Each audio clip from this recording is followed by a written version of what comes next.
jet flying son of a gun, and I'm having a hard time holding these alligators. You're talking to the Rolex wearing, diamond ring wearing, kiss stealing, willing dealing, limo jet flying. We Rick flaring on us, flaring on us. We Rick flaring on us. You talking to the Rolex wearing, diamond ring wearing, kiss stealing, willing dealing, limo jet flying.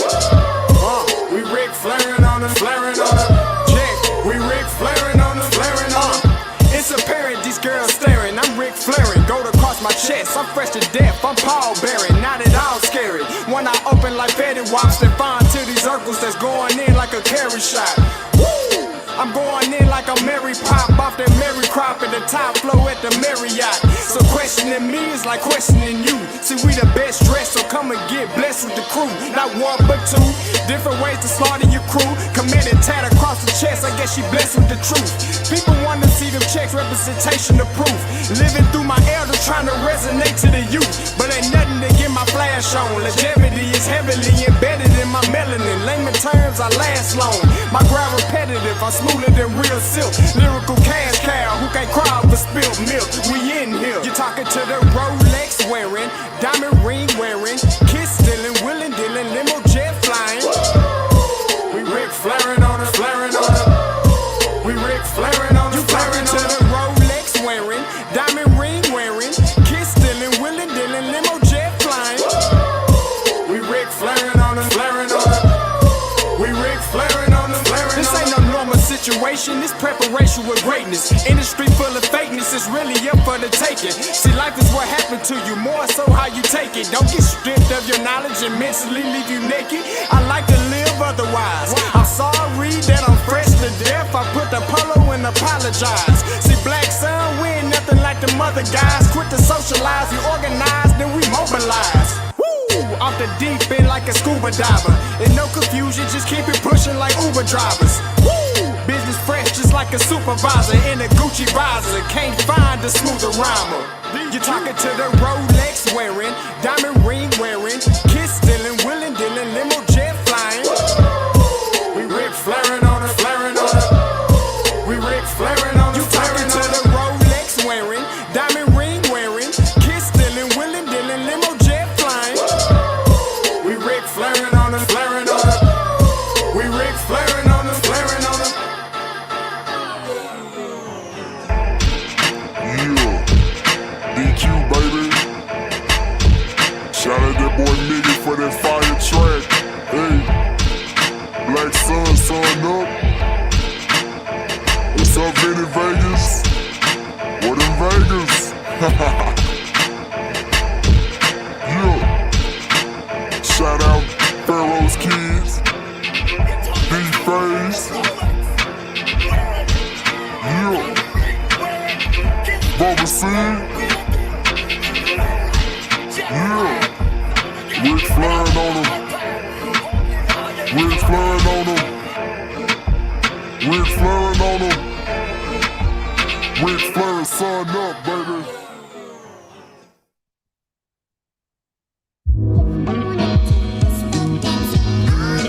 Hey, yo, Scotty, you going crazy for this one. We see what you're doing, we salute you. Hey, let's get it started. It's Backpack Capital One. What's in your wallet? Got a call from my man A. Scott. I said I got it. Love that you highlighting all of these black colleges. Try to pay me for doing this. Look, bruh, if you don't get off my line with that foolishness, voice of the swag, pull up where you at, no cap. If the Brody is speaking the soft facts, my advice, tune in to every show. Captain Petty, but we know that the sergeant is with the smoke. Speculate, just tell me what is we doing. Get into it, okay, look, I'ma say this and keep it moving. My boy Scotty, man, he offered the least. Black grad, paying college, I'm glad that he called me. Walking cause we all been taught that talk is cheap. Even primetime knows Scott for the HBCU streets.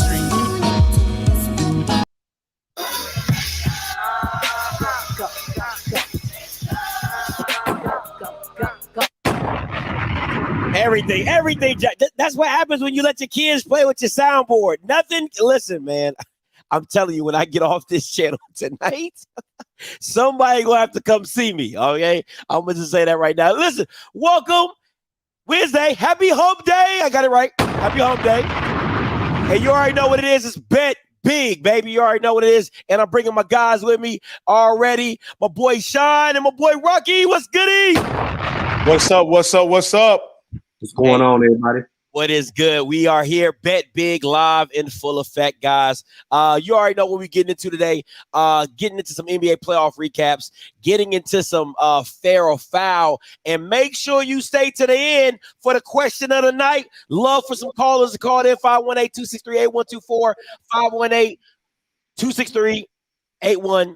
All right, so make sure you tune in and stay locked in.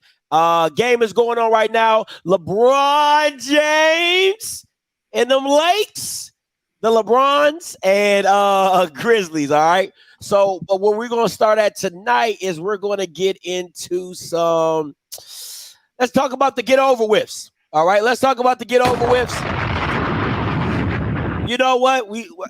Like we said a couple days ago on Monday, these are some of the games we really don't care about, but what I want to bring up is the Cavs versus Knicks. That was, listen, they came in and said, listen, we will not be denied. Them boys went off.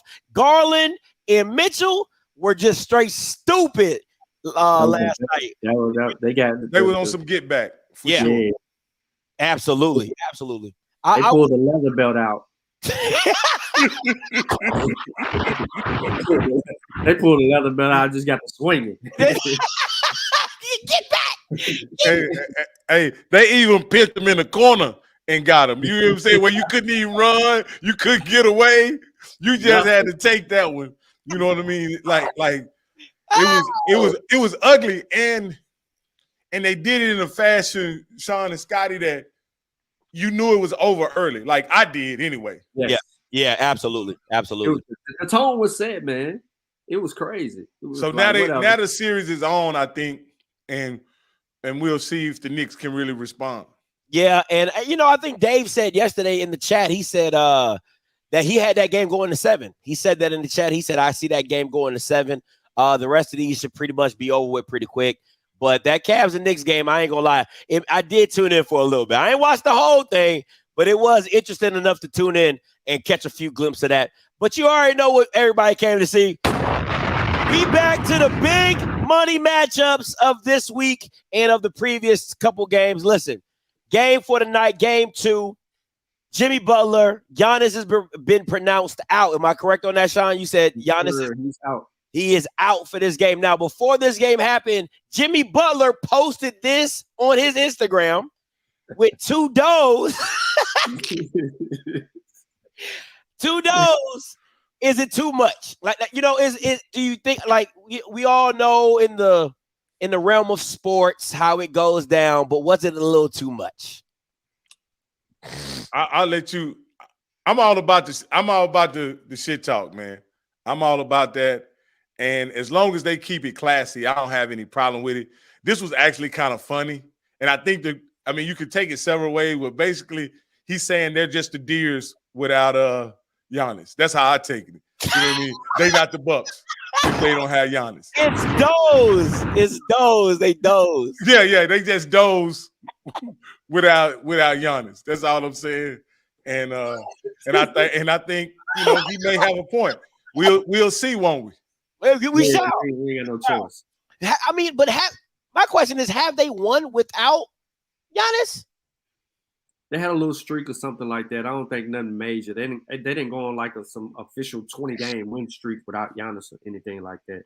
I think you see the offense kind of slow down and the defense kind of back off without Giannis. I think they won a game in their title run where either Giannis was out most of the game or he missed the game, and Middleton really stepped up and played well. Mm-hmm. But Middleton is hobbled. You know what I mean? Yeah. So can he pick it up? It really rests on the shoulders of Holiday and the others. And what can they do now, again, I don't think Jimmy Butler is working with a whole lot either. When you talk about Bam Adebayo and Hero, who is out, I think they just as wounded as the Bucks are. You know what I mean? Except for the Heat has their main guy, which is Jimmy Butler, and we'll see. I think it makes for a very good game, though, to be honest with you, and we'll see. are they gonna play? What's that white boy named? Duncan Robinson? Remember the white boy with all that hype a couple years ago? I don't think he plays for them anymore, or he doesn't play. I know that. I hadn't seen him in down the stretch. He doesn't play. I don't know where his, if he's injured or what, but I think they're gonna have to pay Max Strus, whatever, Max Strus. I think they're gonna have to play him more minutes and extend some of the minutes of some of their bench players. Man, I don't think they have someone. But here's the deal, and I'll ask you guys: how was Tyler Hero really playing down the stretch and the first couple games in the playoffs? Ty Tank said they're gonna miss Hero 17 to 20. If he giving you 17 to 20, he also had an egg too down the stretch. Like he was laying some eggs down the stretch. But he's been consistent like that even in the last year's playoff run. I mean, he didn't really give you much. I mean, the Heat really, and it's really on the defensive side too, because if he wasn't on offense, he was really a liability on defense. Yeah, because he wasn't fast enough to keep up with people.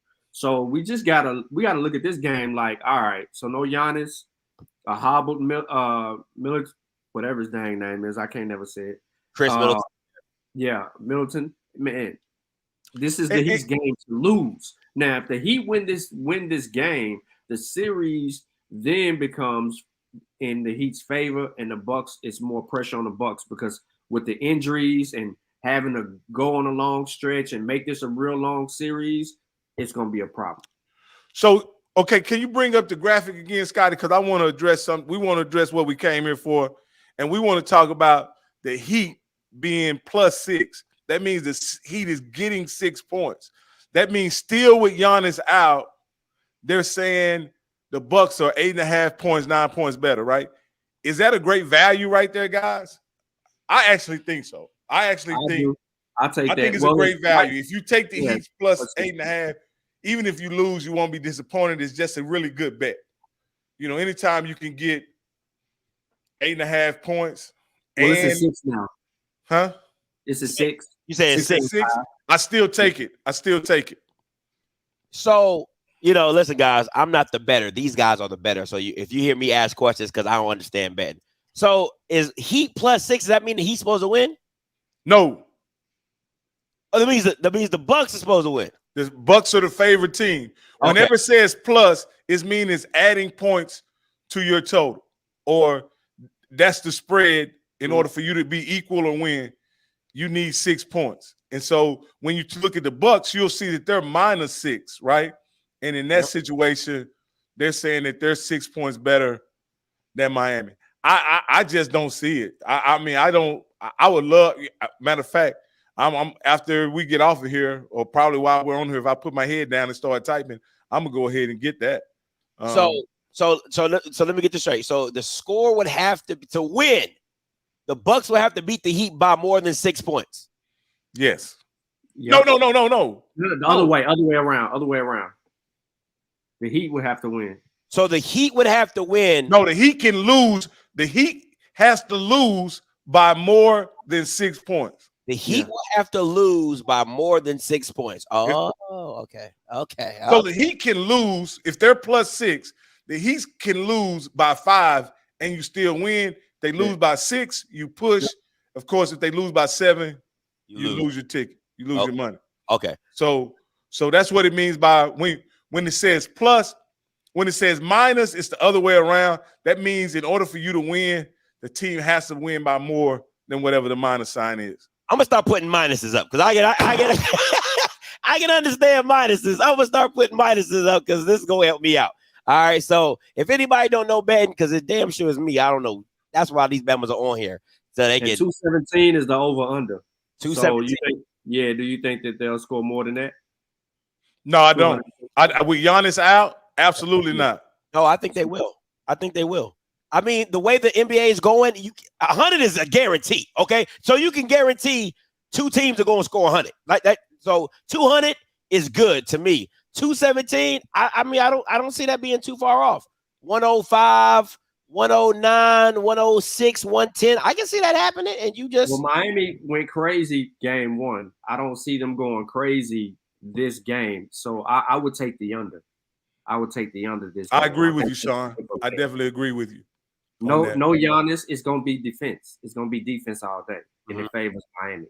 The player that they're gonna put in for Giannis is gonna be a defensive player. He's not gonna be able to put up the offense that Giannis puts up. It's gonna be. I'm not gonna say that low, but I will say it'll be around 100 apiece. I'll put it like that.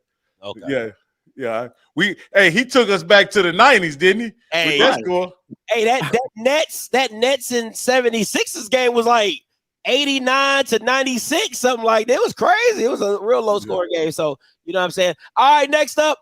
Hey, listen. I think did I say they was gonna win? I said the Warriors were gonna win. I think I said the Warriors were gonna win. Yeah. I did say I picked the Warriors. You picked the Warriors. So I think Rocky was the only one that got that right. Congratulations. I need to get a clap button. Congratulations. And if you look at the short, just to memorialize it, I put it in a short as well. Like the butthole he is, huh? You know what I'm saying? 106-114. Great game. I think Sacramento is finding their groove. I really feel like they're finding and understanding how to attack the Warriors and where to attack at. Now, check me if I'm wrong here, guys. Check me if I'm wrong here. Do you feel like what the Kings are doing is the Warriors when they were younger? Like all the dirtiness and all the chippiness and just running around with your hair on fire. It feels a lot of the young Warriors in this team. What do y'all say to that? That's exactly what is going on. They're pulling a you on you. Yes. In this series. It's everything that you stood for back then. We're going to embody that, and we're going to be that way. This is exciting to see because it is all in their face. And, Steve Kerr, he takes over the team, right, from Mark Jackson. But this team is looking like the team right before Steve Kerr inherited the team. They just in purple and white. And it gets real freaky and it gets real scary because they have multiple scores and they all contribute and they play up tempo. And it's all in your face and it's all day. And the only thing can stop them is if they're not hitting the shots in the lane. That's what happened in this past game. Is you couldn't get a stop. And then Draymond gets dragged. I don't know if you guys remember the series that the Warriors played Oklahoma City years ago way back when Kevin Durant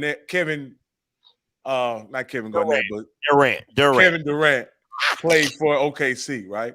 Yeah. And in all intents and purposes, you felt like OKC had the better team back then, but they couldn't do anything to combat the energy level that Draymond and Harrison Barnes and back then they had what's the tall guard that come off the bench? I can't think of his name. Iggy or the Iguodala.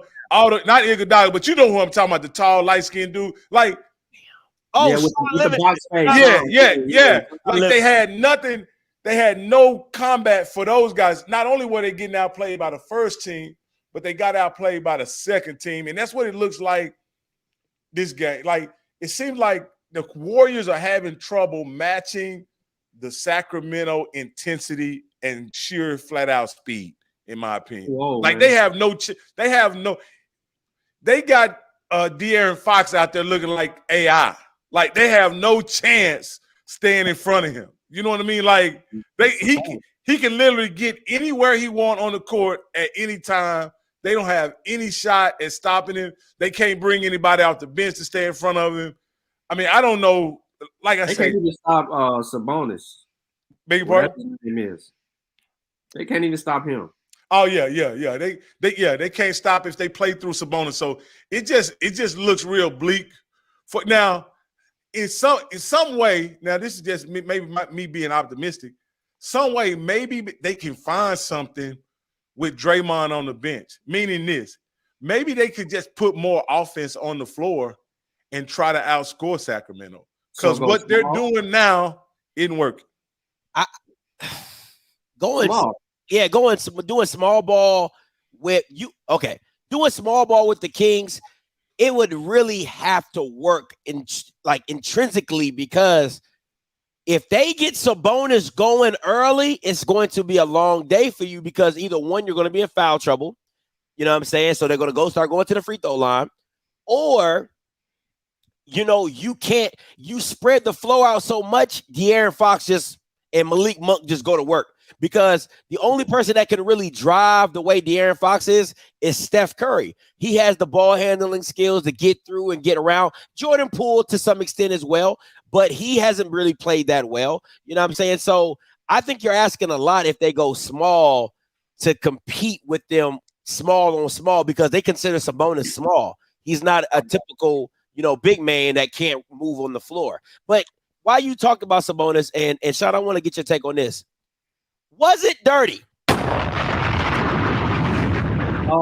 Man, to be honest, Scotty, the reputation of Draymond Green is what led to the suspension. Had it been another player, they may have looked at it differently and been more considerate. But because of his history of yelling at the referees or playing dirty or a little bit below the belt, you know what I mean? They were going to take it that way. But in my opinion, where else was his foot supposed to land? If he goes too far to the right, what if he slips? Now he has a groin injury. He's out the rest of the series, right? Or if he steps in a different direction, then he really steps on something that does more damage. Yeah. So you have to look at it both ways. But at the same time, the dude is grabbing his ankle, right? That's the perfect position. And that's antagonizing someone you don't want to antagonize. So in response, he just got caught. It's the second player situation once again. I think this situation is pretty simple, man. In that, I completely agree with you, Sean. It's essentially a guy, and y'all say holding on to his ankle, but he's essentially trying to trip one guy, right? The guy, him hold his ankle causes him to stumble. In order to catch his balance, the only safe place to put his foot is on the guy who tried to trip it. Yeah. You know what I mean? And because it was Draymond, and because you know how it is when you're stumbling, you end up using more force just to maintain your balance. You know what I mean? And it really looked bad. It looked bad.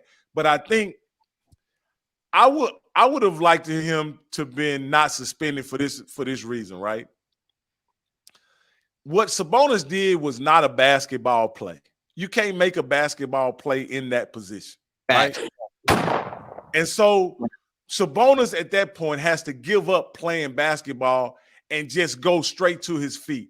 If you do anything in that position to another player, you jeopardize them losing their balance, possibly falling, and potentially hurting something. So I wish they would have just looked at, hey, Sabonis should have never grabbed Draymond when he was on the ground. He should have did everything he could to get to the floor, get up on his feet as soon as possible. And there's no good that could have came out of that Sabonis play.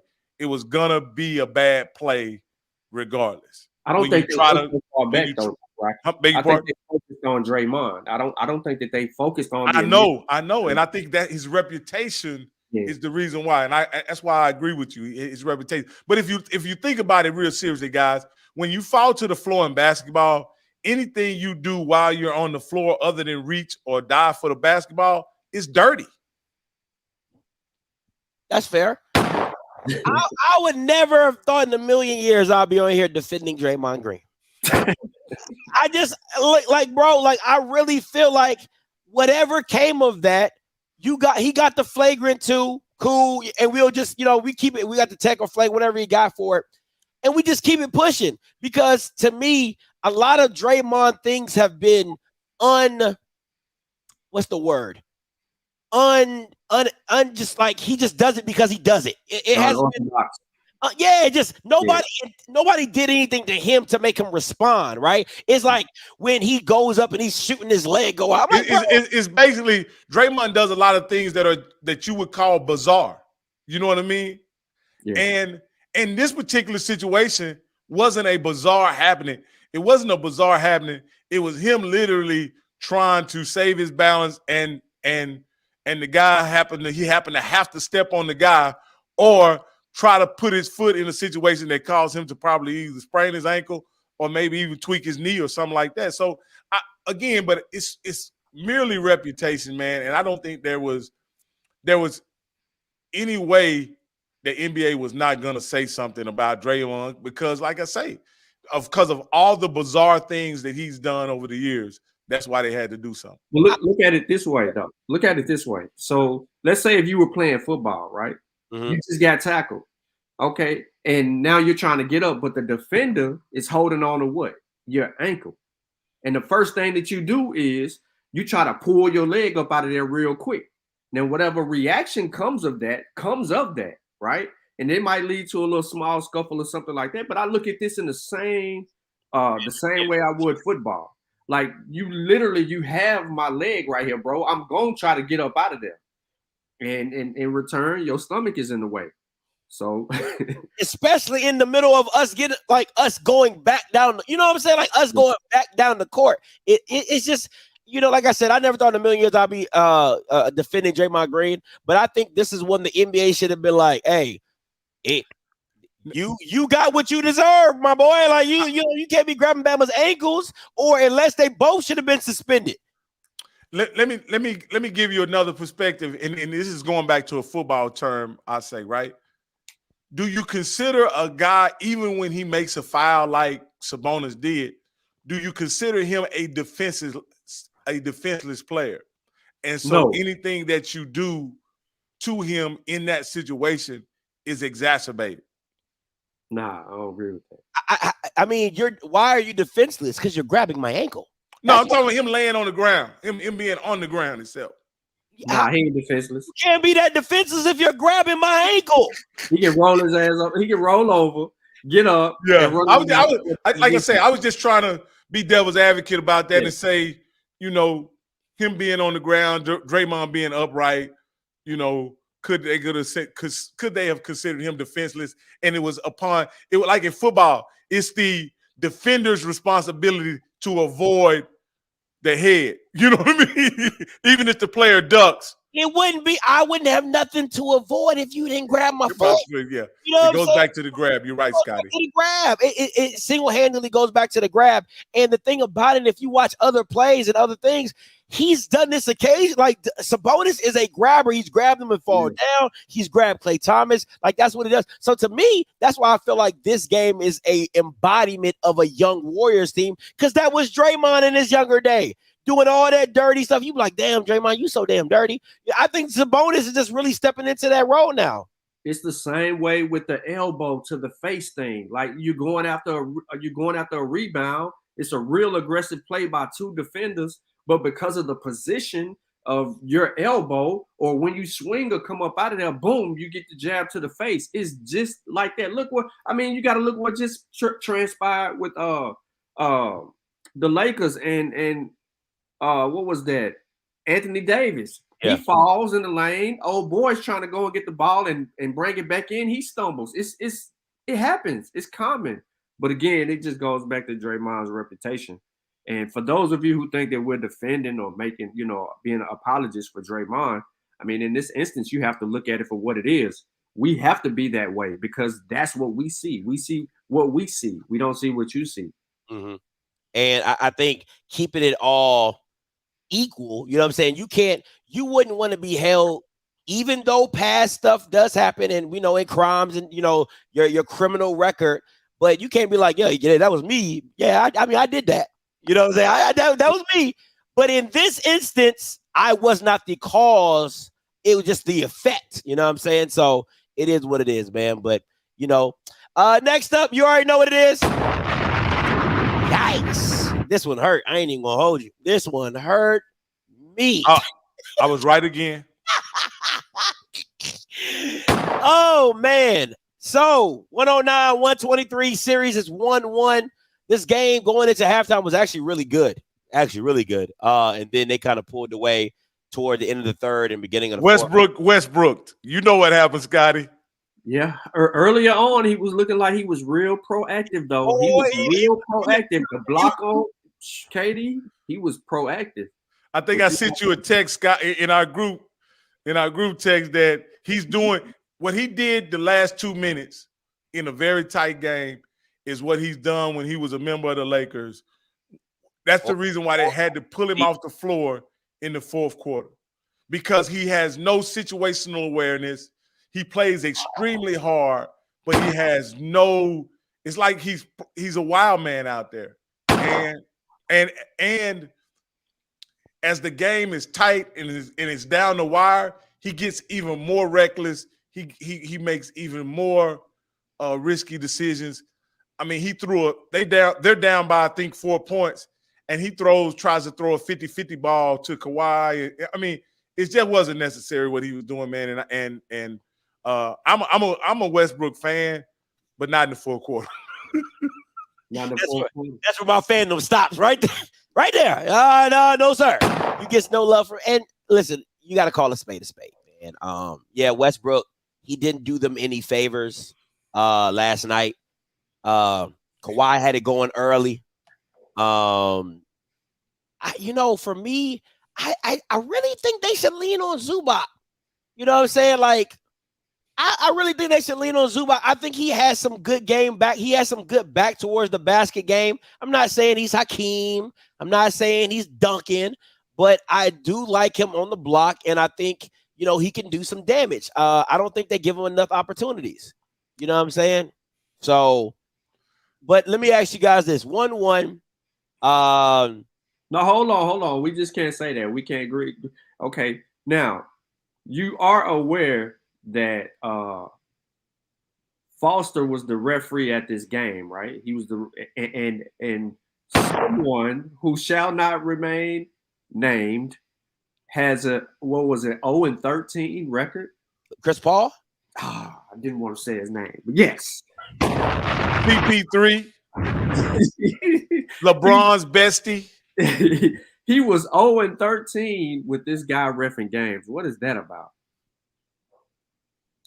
I mean, I just think people don't like Chris Paul. I mean, if I'm being honest, I just think people don't like Chris Paul. I mean, and I agree, Scotty. I think Chris Paul's demeanor is like a stuck-up chick. You know what I mean? On the court. Good analogy. Yeah, but I mean, a stuck-up chick that you're like, what are you stuck up for? What have you done? Like, don't get me wrong. CP3 is considered one of the top point guards, but he wouldn't be on my team. I wouldn't. If you gave me the top 10 point guards, CP3 is not getting picked for me. It ain't happening. I think, but here's the thing. I think that we often overlook about CP3 is that, well, this is what gives him credibility, in my opinion. Among his contemporaries, right? He's well respected among his contemporaries. But I will say this, right? He also played in an era that there was not many other dominant point guards. Even the guys who were point guard size, like AI and Isaiah Thomas, and I mean, not the Isaiah Thomas, the other Isaiah Thomas. Those diminutive guys were not really point guards. They were scorers and stuff like that. And then CP3, the only other person you can compare it to him in his generation is two guys I bring up in my mind is what's my man name? Steve Nash, and Steph Curry, right? And even Steve, who I would make him more traditional point guard, but Steph is not the point guard, is not the setup guy, is not the traditional point guard that we were accustomed to seeing in the NBA. So I think his style of play ages well in the NBA, but I don't think his impact, meets his reputation at all. I like where you were taking it, because at first I was like, you're being real disrespectful to Derrick Rose. You know what I'm saying? I'm just like, you're being real disrespectful. But when you make it, when you say the style of play, I think that's what really was like, okay, I'll let that rock, because I do believe I agree with you. Steve Nash, him, those traditional pass first point guards. You know what I'm saying? I mean, if you wanted to give it to Tony Parker, maybe a little bit, he was kind of, because in his earlier days, he was a facilitator. And then as he got older with the Spurs, became more of a scorer. Because early, he was a give it to Tim, give it to Ginobili, and relax. You know what I'm saying? You know what I'm saying? So yeah, I don't know if there's any other. I'm trying to think. Especially when you talk about his contemporaries. I'm not talking about historically. If you go in previous generations, you had some guys that were much better point guards than Chris Paul. Jason Kidd. Jason Kidd. That's a good one. Thank you, Jersey. Jason Kidd. Yeah, that was one of his contemporaries that were better. But I think whoever that was brought up a great point. Nash, Kidd, and CP3 were all in that same vein. And the rest of the point guards, I don't think measured up. You know, if I'm being honest, I'm taking a prime Gilbert Arenas. If I'm being honest, you like Agent Zero? Abachi? Oh man, the Wizard days. Oh, listen, he was nasty. But he essentially plays the position like Steph plays now. You know what I mean? That's true. That's how he played the position. And back then, if you remember about Gilbert Arenas, he was considered somewhat of a ball hog. Now, that's one of the things about Steph that, and I don't mean to go for. Steph was never considered a ball hog, even though he was a ball hog. You know what I mean? I would agree with Sean. I wouldn't take Rondo over CP3 because I just take of CP3's facilitating ability. But if you talk about pass first, yeah, that was, man. Listen, Rondo with them hands, he'd be like, behind the back. Man, you know, he was a crucial part of that game, man. You know what I'm saying? So, but yeah, man, listen, it's a lot of people I'll take over CP3. I just never really been a fan, if I'm being honest. Now, I did enjoy Lob City. I mean, I don't think anybody didn't enjoy Lob City, but yeah, it was entertaining. But at the same time, I've just never been a big fan of CP3. All right, Sean, where do you see this series going? 1-1. They go back. They're going back to LA. Yeah, they're going back to LA. Yeah, it's in LA. Yeah, so where do you see this going? I don't think that Phoenix has, like, it goes back to their bench, right? The starters won this game. If they can't travel, the bench that is, they come back to Phoenix down and probably getting ready to be knocked out. Even though I'm thinking that this would be a long series back and forth, I just don't see them winning game 3. This is a pivotal game, though, for Phoenix because you figured out a way to win. Rust, can he do that at home? Will he be overly excited, too energized, and blow it early? You got to get out in front early against the Clippers, and you got to put pressure on Russell Westbrook to try to manage the game for you because Kawhi gonna get his. Yeah. So you live with Kawhi. And you just have to take away Eric Gordon and everybody else, and you know, once again, give it a rest. So, but I just don't know if that's enough. Not with no bench, man. Not with no bench. My issue is, I don't even think they have to be leading.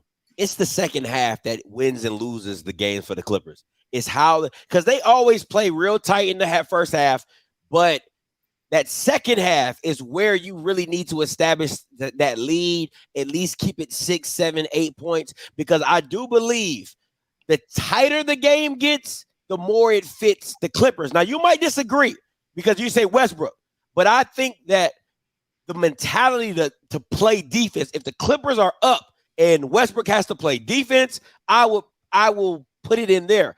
But if they got to go score, that's the part I'll be like, ooh, you know, they're like, oh God. But because I think, you know, the Suns have more reliable scorers with, you know, Devin and CP3 and KD that they can just pass and feel like they can get a good bucket. And I don't think the Clippers have that other than Kawhi. So, but I think the second half is where they really need to do most of their damage. And as we go into the next game, listen, this is looking real bad for my Lakers right now. The mere fact that you're down 15 and Ja Morant is not even playing, something has gone awry. Rocky, what the LeBron Lakers need to do? I've seen this all year, Scotty, being a LA LeBron fan, is that they come out flat. They come out flat over and over and over again. And I don't know what it is, man. They come out flat. They usually have a pretty decent third quarter. and we'll see what happens in the fourth. If they close it, now this is what I will say: they're able to close it in the third, you'll have a good fourth quarter. But if they're not able to close it in the third, they're gonna pack it in early and start resting LeBron and AD. But again, the Laker bench can heat up. So that's what I'm hoping for, is that the Laker bench heats up and they start scoring points. Because going into this game, I had the Lakers. I'm not going to even front on it. I had the Lakers in this game. I thought the Lakers would comfortably take care of the Grizz. What I honestly thought is the Grizz losing on their own home floor, they would be somewhat demoralized. The Lakers would be incentivized to come out and play hard because maybe they see a pathway to being rested in the next round. And look like they're not worried about getting no rest right now. They're too young. Yeah. So I hopefully it's competitive, but I had the Lakers, and again, I just think the Lakers had their bench has to play. They have to. The others, LeBron and AD, they're gonna do what they do, but the others have to come through for them. And I hadn't looked at the box score, but it don't look like they're coming through.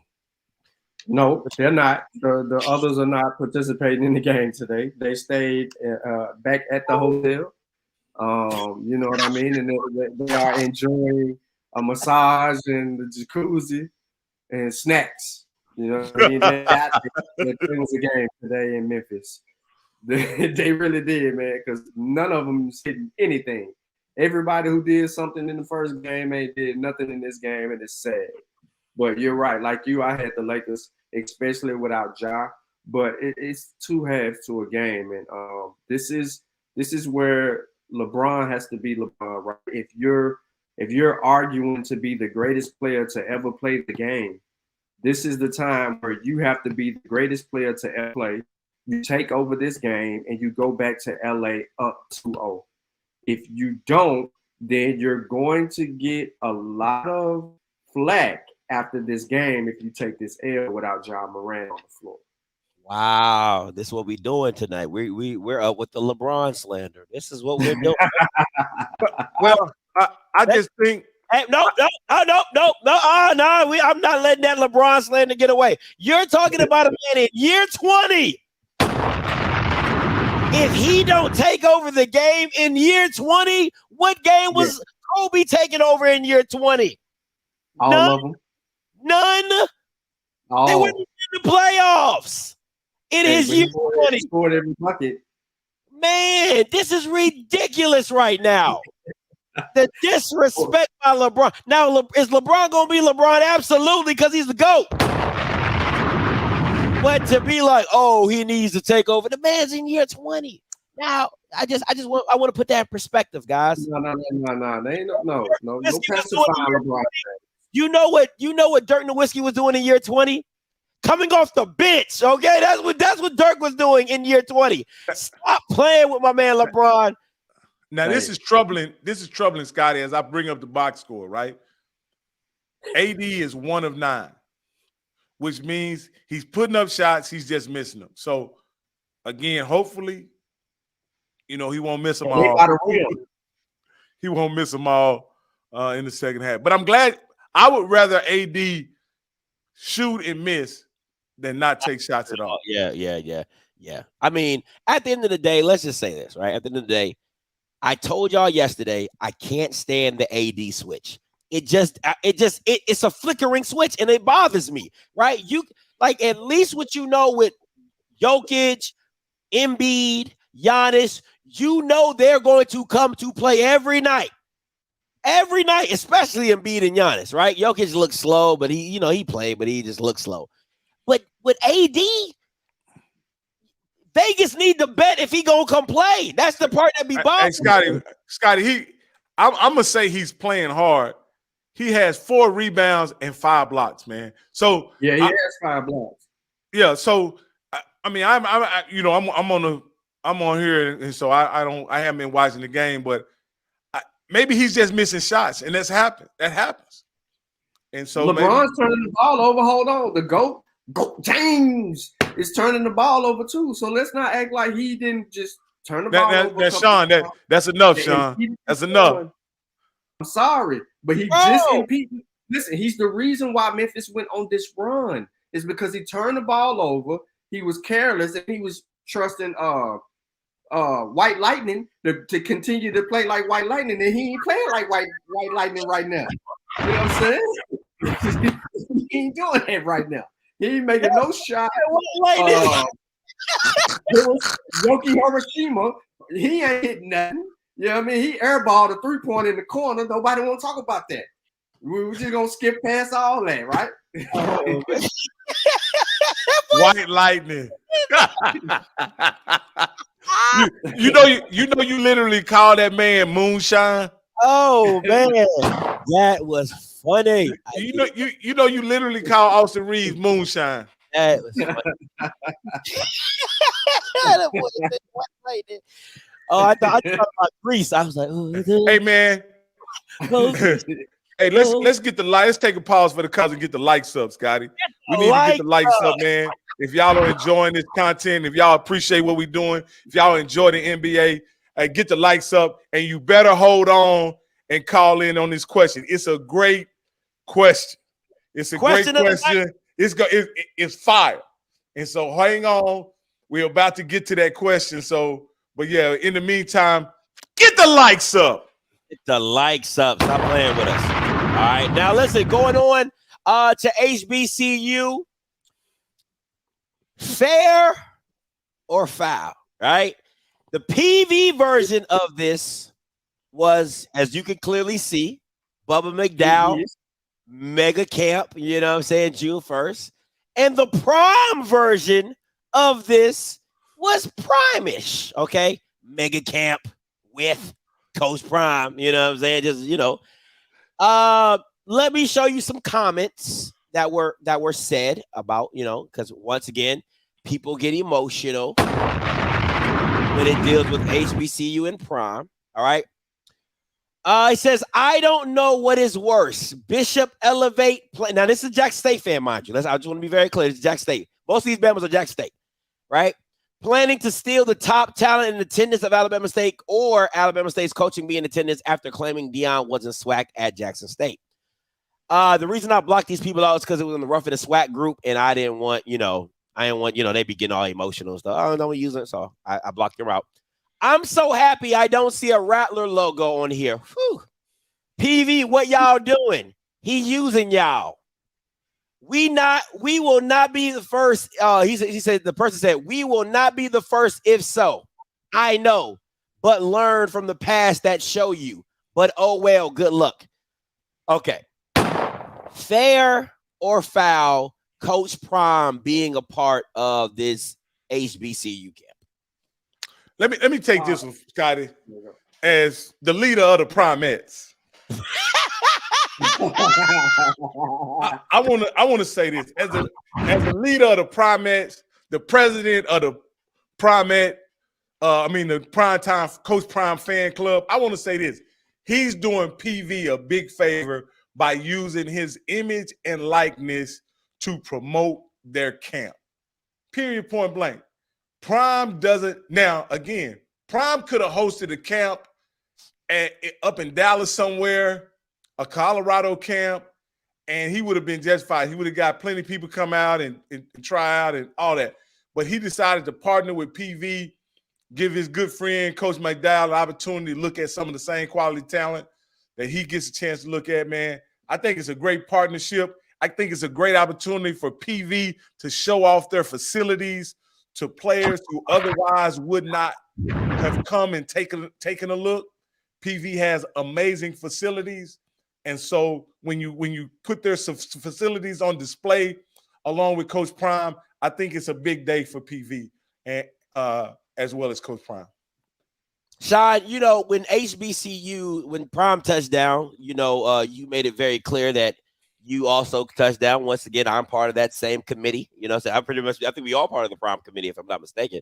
How did, fair or foul in your opinion, Sean? How did you view Coach Prime partnering with the HBCU to get back on a HBCU campus?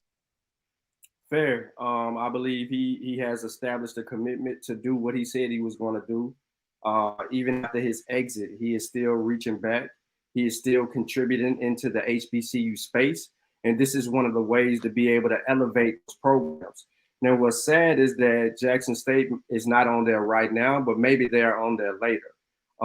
They want to be there. The reason that they need to be there is because he's tied to it. Then you're talking about some of the top talent in Louisiana, Texas, Oklahoma, Kansas, all those neighboring states to Texas, right?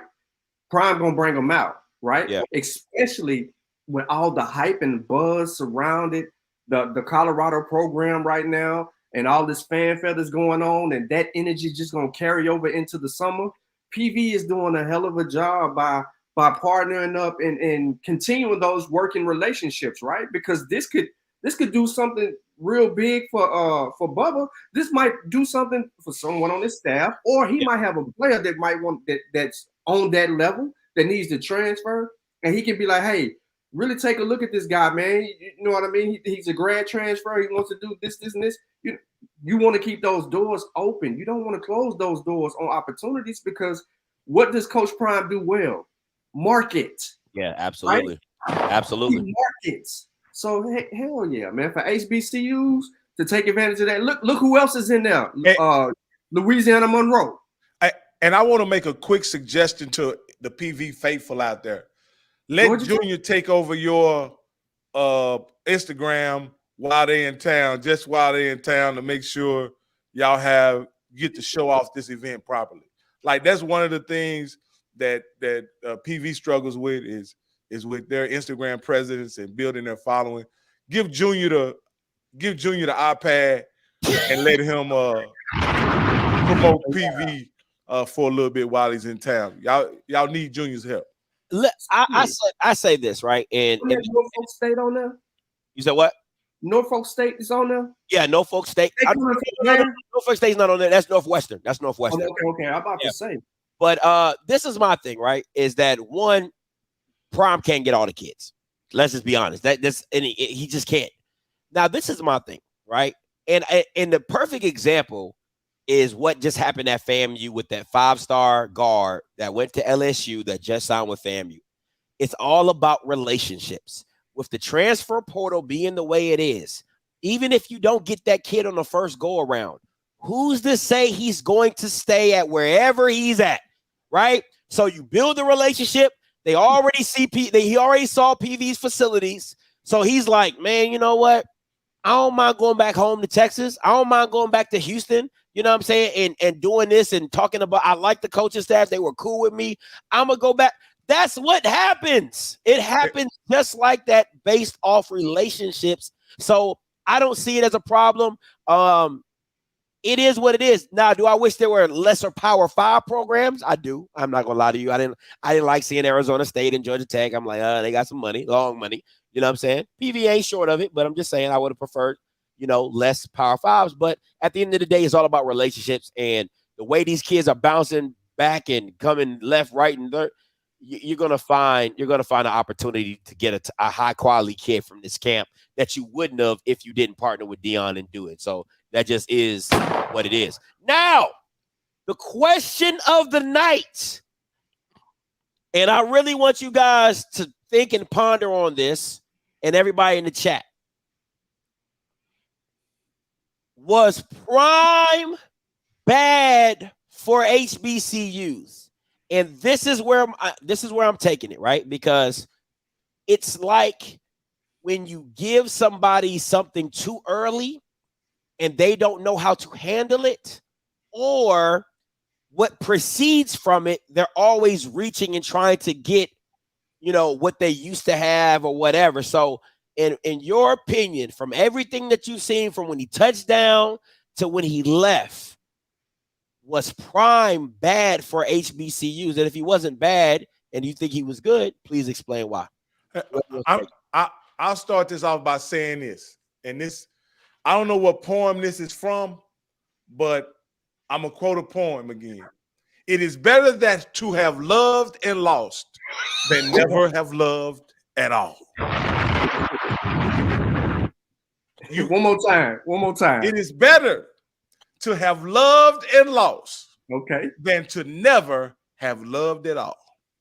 And what I'm saying here is the experience that the entire HBCU land, the prime experience that we all had the pleasure of being, obsessed with, to say the least, right? That we were all tuned in and locked in to the prime experience. It is incumbent on all of us to have learned from that, and the institutions do what they need to do to keep everybody who was locked in. It's actually a great opportunity for HBCU sports, HBCU landscape, and it's incumbent on those institutions to continue some of the things that Prime was doing. And now here's the other side of it, and I'm gonna wrap up right here. It's also like when you have lights in your kitchen and you also have roaches, right? Those roaches get seen when those lights get turned on. So and again, I think Prime turned on the lights and the roaches got to scrambling. You hear me? So that's also the situation. Now everyone knows you have roaches. Now it's time to go get some raid and some bombs and get those roaches out of there. Oh my God! Oh man, Great analogy. That was yeah. Shad, you're part of the Prime Ed committee. How do you feel overall in the experience of Prime in HBCUs? Well, I feel like the Coach Prime experience opened the floodgates to exposing HBCU culture to mainstream media. Now, I know we don't like, people stealing from us and, using us and trying to mock and copy us and all the that everybody was crying about every time he did something in the chat. Everybody had an attitude about it. But what it actually did, when we look back at this moment in history, maybe 10 years from now, as long as we're able to, we saw a golden era of football again in the HBCU space. The level was raised, right? Recruiting was raised. Expectation was raised.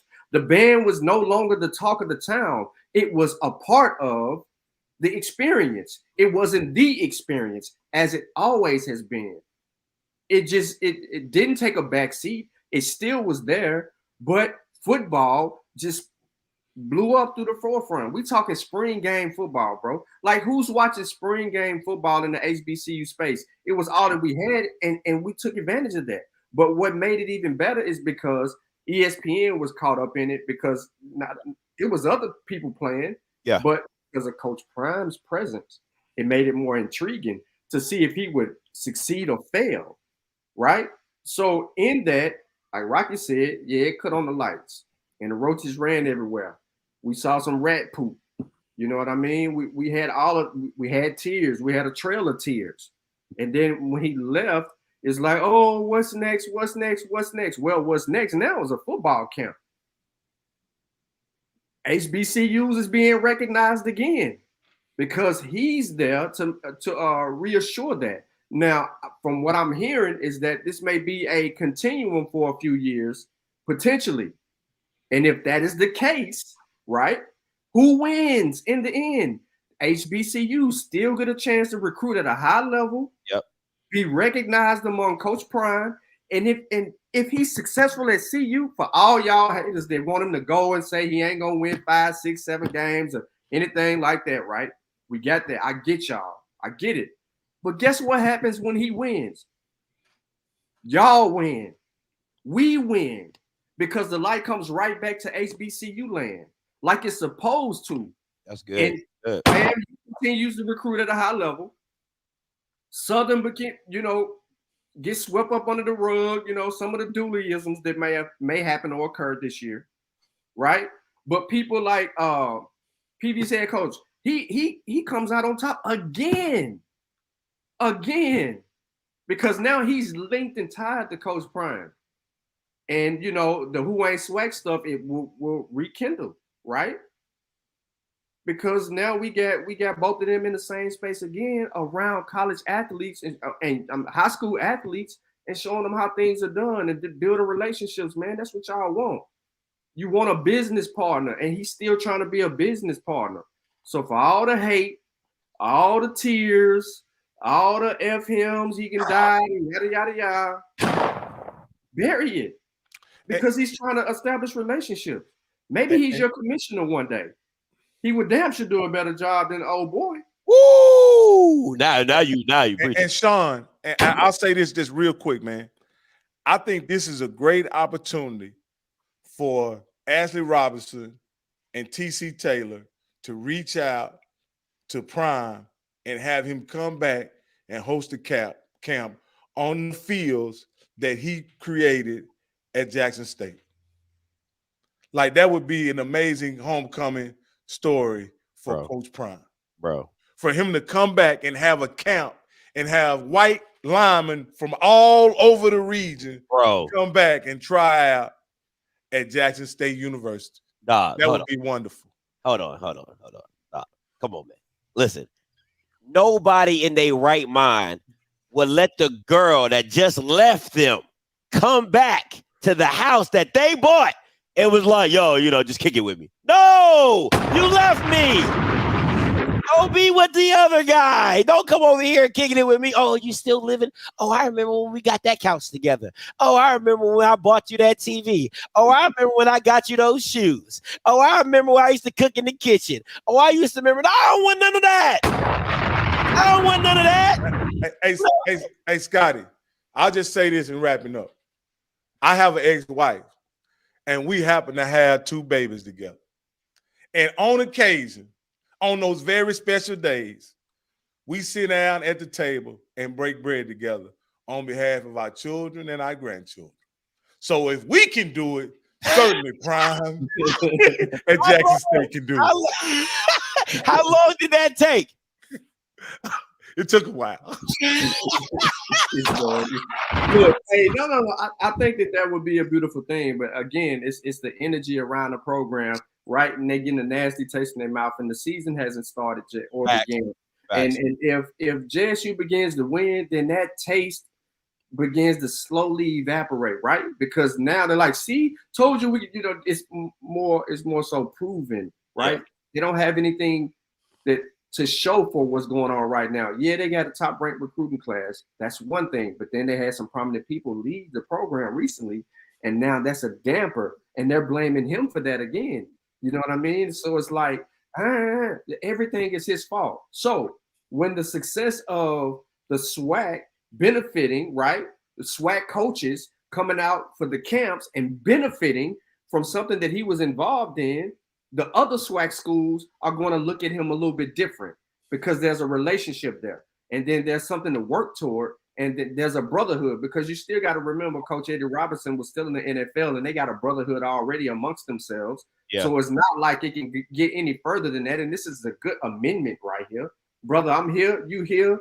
We can shake hands. Somebody going to have it out. That's going to blow up on Twitter, Instagram, somewhere. You know what I mean? So I'll take my suggestion back, because with all the crime in Jackson, it's probably not safe to have a camp there. So I'll take back my. I would. I'd do it on purpose. I think he got more. I think he has more alliances than people who hate him. You think they'll halt the crime for a Prime weekend?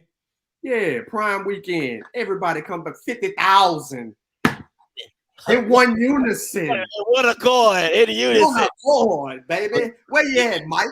One accord, baby. Hey, I also think they should rename their stadium to Prime Memorial Stadium. You know what I mean? And have him come back and sit in one of those red chairs during homecoming. You know what I mean? That's just a thought, man. I'm gonna take some callers and I'm gonna give you my opinion after a couple of these callers. Got it. Before you take the call, I think in those prime seats we should have some of his, fanboy enemies now, all of a sudden, all of them in the prime section. Yeah. Because I bet you if he showed back up at a Jackson camp, all the people that be like, oh, man, Bama's just so, man, don't even get me started on that. Dre coming to you, and then Mr. Campbell, then 1027. Hey, Dre, you live. Hey, what's up, man? What's goody? It's a good conversation. I think, first of all, with the camp, I think there's nothing wrong with the camp. It's almost like, Gotti, you're from DC. Let's say you was a rapper and Wale got on your track. That's a cosign. That's a cosign. So, they both live in Dallas, and people are saying that Prime is already a national recruiter. So he really don't need to be in Dallas. He a Cowboy for lifer, got a ring with the boys. He don't need them. You're right. It's a favor really for them. They really just, it's a favor for them. We already live in Dallas. Yeah. But hey, Prairie View is quite a ways from Dallas, though. Just so you know. Yeah, it's in Houston. Yeah, but that's a 20-minute PJ ride. That ain't nothing. Oh yeah, PJ. Yeah, not in the car. That's about 3:30. You know what I'm saying? It's an easy 3:45. PJ ride. It's an easy 3:45. No traffic. So, but I also think he was good for HBCUs because he won.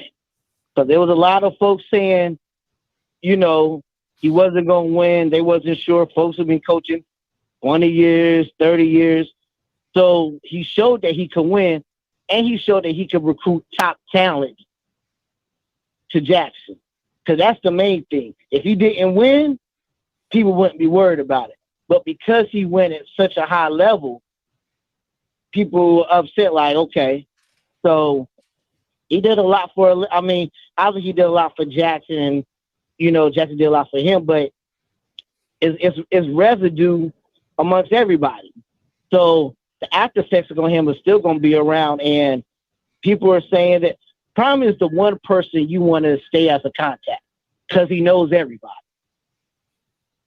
He knows everybody. If you think you got a player that could get to the NFL in the SWAC, who you think they're going to call first?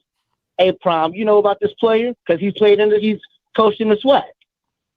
That's fair. And Prime is going to be able to give an assessment of like, okay, can he play in the NFL? I'm going to trust the first ballot Hall of Famer than some coach who's been coaching in the SWAC 10, 15 years. So you want to you want to be on Prime's good side because they ain't a person he don't know. How you think probably a bunch of players been on NFL Network? Because he's worked on NFL Network. How you think that ain't happening because of TC Taylor? All right, appreciate the call, Dre. Hey, Scotty, let me just say something, man. Like, I see Jackson State people do this all the time, right? Yeah. Jackson State led the FCS in attendance before Prime got there. What are you trying to say when you say that? Because y'all became internationally relevant while Prime was the coach, right? The profile y'all had was way above it and beyond any other FCS program other than North Dakota State. So are you saying this to make yourself feel good or to diminish the impact of Coach Prime? Why do you keep saying that? And why is that even relevant? It's an attempt to diminish it. And it's clear as day. That's what it is. Let's diminish Coach Prime's greatness, right? But guess what? Jackson State attendance leading the FCS. No one was driving 6, 8, or 10 hours to come see those games. When Coach Prime was there, people was driving 6, 8, and 10 hours to come see Jackson State play. I was a part of those 6 hours. I ain't gonna hold you. I was a part of those 6 hours. Mr. Campbell, coming to you. Look, man, I'm not calling to do nothing profound. I'm going to do the room raider thing. So we got 3 people with 3 different backgrounds. My man Rocky got the nice home crib. You could tell that he put his heart and soul in it. My son, Scotty, I'm just telling y'all, his studio is organized chaos. There's probably a big bag of trash to the right of him. But my boy Sean looking like a pig bear on his stomach gun. Boy, I did some Douce and a first save. And he be like, I said, hold on, listen, man, let me tell you what's so funny. I got y'all on, right? And I'm cooking. And I had to stop. I was like, damn, Sean doing it like that. Sean got the Dr. Dre.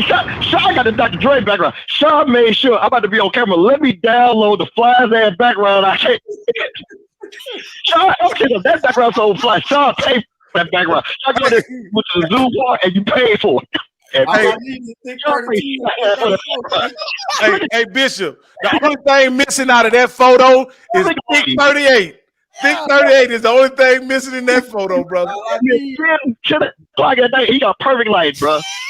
Come on, man. This is what black folks dream of with Sean doing.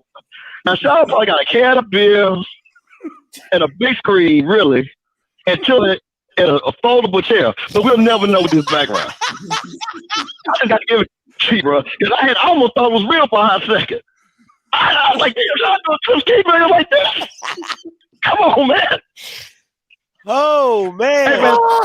I'm going to give y'all, if y'all hear this, they do these Zoom reviews of people when they get on interviews called Room Raiders. I'm giving you a 20, bro, on Room Raiders. That's 20 right there. And I'm telling you, if you wouldn't move, you would have people food at that show crib, don't you?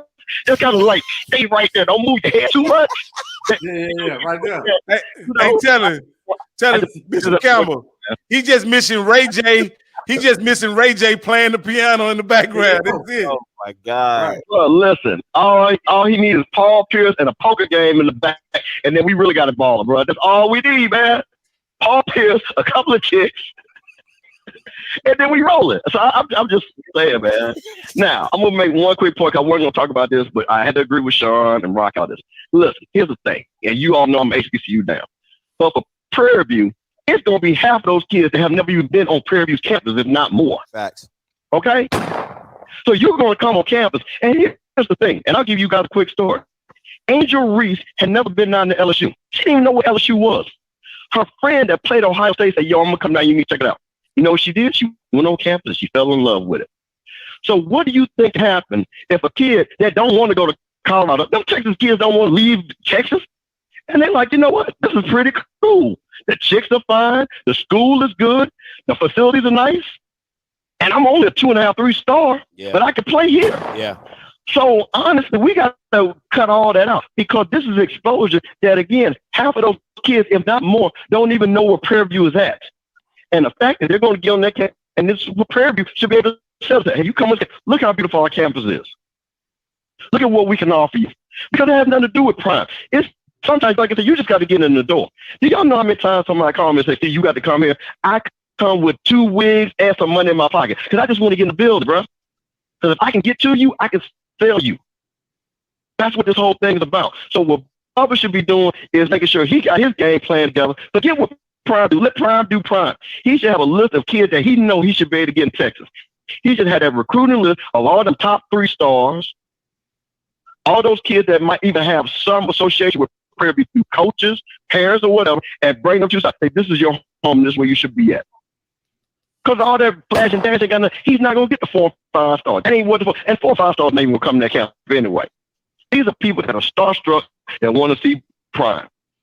So I'm getting all them 3-star Texas kids and say, man, you don't want to go there cold at Colorado. You be right in this heat. You look at all these fine ass dance girls, the Foxes, and they could be your girl. And then recruiting, man. So that's what I'm doing. So I'm not gonna hate. I'm not gonna hate on it, man. Don't hate the player, hate the game. The game is well done. Well done. So listen, my last thing, Sean, I need you to email me that background because I got a couple of chicks I'm gonna holler at later on tonight, and I need that background to last to them. Okay? I'll let you know. All right, Mr. Campbell, appreciate the call. That boy crazy. That boy, wow. All right, 1027, then 6808 coming to you. Hey, caller, you Hey, live. Scotty, how you guys doing? What's up, man? What's your name? Where you calling from? Hey, I'm Jermaine. I'm calling from Fort Stewart, Georgia. Talk to Thank you for your service, sir. Thank you for your service.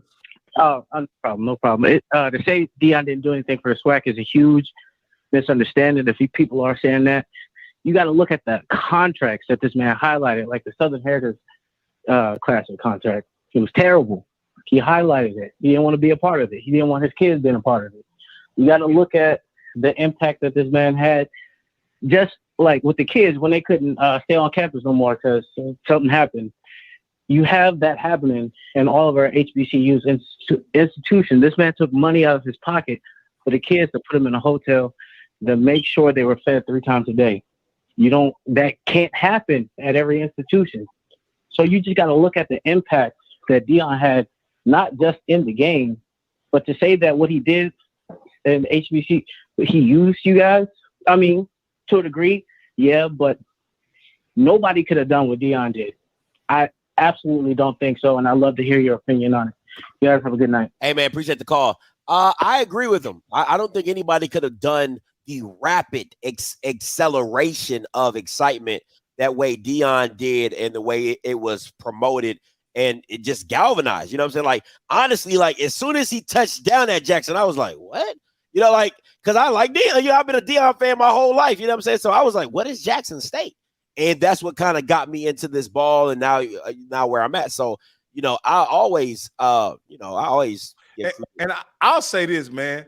I find Jackson State Prime way more entertaining than Boulder Prime, because Boulder Prime is very proper and he talks very good English and he has a lot of white friends and he's a great guy. He's he's tremendous. I could relate more to Jackson State Prime than I can to. He was gangster. I'm not saying it's a new Prime, but it's definitely a different Prime. What do y'all think about that? It's code switching. Yeah, that's what it is. We all do it. We all do it. You know what I'm saying? Like, we all do it. I try not to do it as much as I used to, but you know, we all do it. Let's not. I mean, I called the doctor's office today. I was like, hello, yes, I'm Abrion Scott calling. Like, you know what I'm saying? You do it. I like when I'm gonna be me. I'm gonna be me. I like that Prime. The Prime that was more like Muhammad Ali. You know, I don't like Carlton. I like Muhammad Ali. I like that Prime. You know what I mean? Now we got like a Carlton Prime, like, you know, like Fresh Prince Prime. You know what I mean? I think that we'll see that switch back if he has a winning season. I think he has to come out a little bit more, especially if he continues to have success recruiting and if he's able to land some people they don't expect for him to land, and they fit the program and everything works out for them. I think that we'll see a little bit of that. But right now, I agree that there is. I mean, he's still trying to be himself funny and all of that, but it's a different relationship. Rick and Prime is different. It's not like, you know what I mean, Prime and Ashley. You feel me? So okay, it's different. So what do y'all think about this coach? Now, I'm sure you're directing it at me. Is that I'm insinuating or question his blackness again? Nah, we all code switch. Shut up, ref. Like, what the hell are you talking about? Nobody's questioning nobody's blackness. He said he could relate to the Jackson one. He didn't say he was less black. We just said he code switches. That's why your ass shouldn't be reffing nothing, because you don't understand what's going on. The ref view. No, you're the blind view. That's what you need to be called. 6808 coming to you.